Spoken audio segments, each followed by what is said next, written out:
This episode of The Memory Palace is brought to you by Article.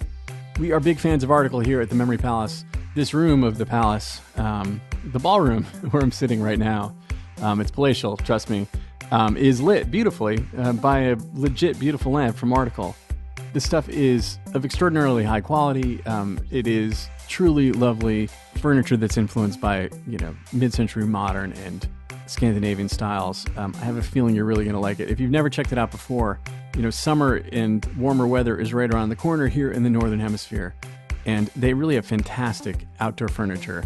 It's totally worth checking out. Go to article.com and take a look.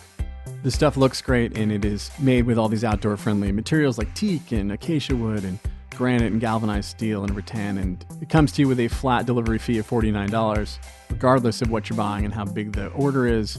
So go to www.article.com/memorypalace and get $50 off your first purchase of $100 or more.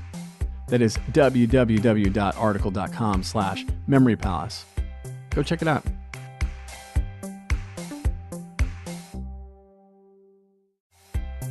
I'm excited to tell you guys about a new sponsor that solves the underlying problem of furniture shopping, which is you look at the stuff online and you have no idea whether it's going to actually work in your room. Well, say hello to Modsy. With Modsy, you can see new furniture in a 3D model of your actual room and redecorate it until you get your room just right. You're going to send Modsy a few photos of the room, you're going to answer a short online style quiz, and that's it. Then you have this sort of 3D model of your room, and then you can take furniture that they have from all these great partners, like Crate & Barrel and West Elm, and spin them around, and you can see exactly how they're going to look in your space. And there's no more, crossing your fingers and just hoping it's going to fit, or crossing your fingers and just hoping that the colors aren't going to clash. You can swap stuff out until you find just the right thing you're looking for. So head over to modsy.com/memory and you can get yourself a 20% discount on your first room. That's modsy.com/memory. This is the Memory Palace. I'm Nate DiMeo. He had not yet begun to fight. He had been shot at. Bullets and cannonballs had torn holes through his ship and some of his shipmates. They were outgunned, and when the British captain had shouted and asked if he was ready to surrender, John Paul Jones said, "I have not yet begun to fight," which was a hell of a good line. And it was true. That was the way he rolled back then. And hours later, when his ship was on fire and had nearly sunk into the churning Atlantic, and his flag had been shot away, the other captain asked if he'd struck, if he'd pulled down his flag to surrender. And John Paul Jones said, "I may sink, but I'll be damned if I strike," which is also a hell of a line. He didn't remember actually saying that one, but it didn't matter. That's the way it got reported back home, and the people back home loved it. And it helped make him a bona fide hero of the revolution, a great man in a time of great men. He had not yet begun to fight. He remembered that. And he remembered when he ordered his men to attack the British mainland, to take the fight right to him. And when he took prisoner after prisoner, ship after ship, wreaking havoc on the Royal Navy off the coast of Nova Scotia. And when he was honored by George Washington, and by the King of France.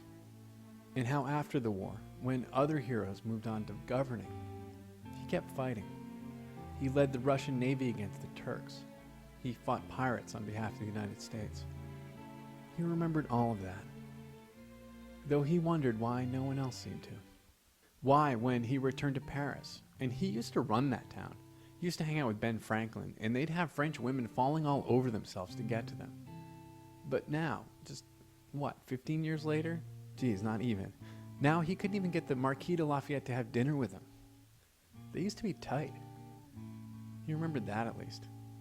He must have remembered all of it, as he sat alone in his apartment, as his cough was getting worse, and as he knew he was going to die, and could only hope that someone would come by to check in on him, so at least he wouldn't have to be alone when it happened. John Paul Jones died on July 18, 1791. At least we think so. He had been dead for quite a while when someone came in to check on him and found him slumped over. He was 45.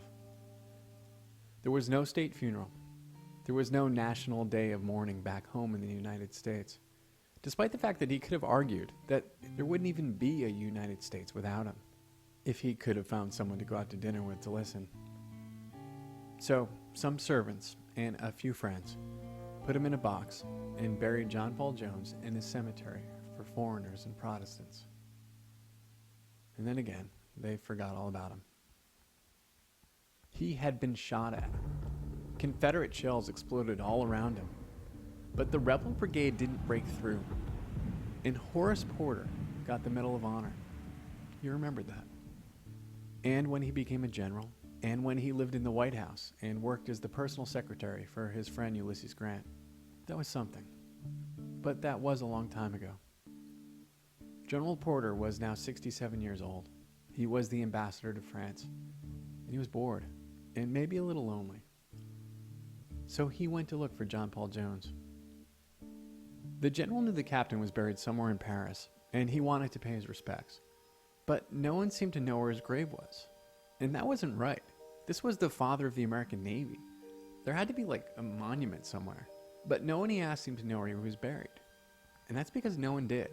After Jones's servants and so-called friends spread out the last shovelful of dirt, they were supposed to file some paperwork with the city. But they didn't bother to fill out the whole form. And now, 100 years later, no one knew where he was. And this wasn't right, thought the retired general. You don't just forget about John Paul Jones. After everything he did for his country, you just don't forget about people like that. And it turned out that at 67, Horace Porter had not yet begun to fight. It took him 6 years to figure out where Jones was buried. A lot had happened to the man since his death 108 years earlier. When he'd been put into the ground, that ground had been owned by the French royal family. And just a couple years later, the revolutionary government sold it for cash. And someone built a grocery store on top of it, a presumably haunted grocery store.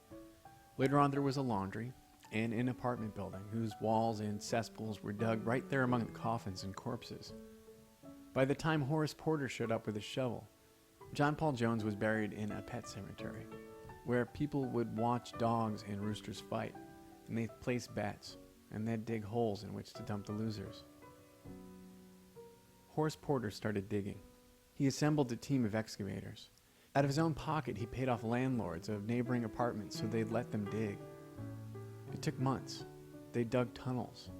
And they'd have to punch holes through the tops of them to get some fresh air in, because the smell of trash and dead animals and century-old corpses would send them reeling. But Horace Porter would be damned if he'd surrender. And then he found him, and he found that someone had planned ahead. John Paul Jones was buried in a lead coffin filled with alcohol. It was airtight, and when they opened it, there was Captain Jones, pickled, nearly perfectly preserved. It seems that when he died, an admirer, a Frenchman, didn't like that no one seemed to remember the captain. And so he sprung for an expensive casket in the alcohol, in the hopes that someday someone might come looking for him. And he wanted to make sure that there was something left of Jones, in case that someone would be willing to give him the burial he deserved. So the general and the captain went back home. Jones was borne home by 4 American battleships, and Horace Porter earned himself another moment of glory, speaking alongside Teddy Roosevelt at the elaborate state funeral held for the man he spent 6 years looking for. Afterward, he spent another 7 years working on getting an elaborate sarcophagus built for Captain Jones in Annapolis, in marble, in an ostentatious rotunda, with gold dolphins. You can't miss it, which is for the best. And if you're looking for General Porter, and I'm sure he would appreciate it if you were, he's buried in the Old First Methodist Church Cemetery, West Long Branch, New Jersey, Section C, Lot 44. It seems he made sure that someone filled out the whole form.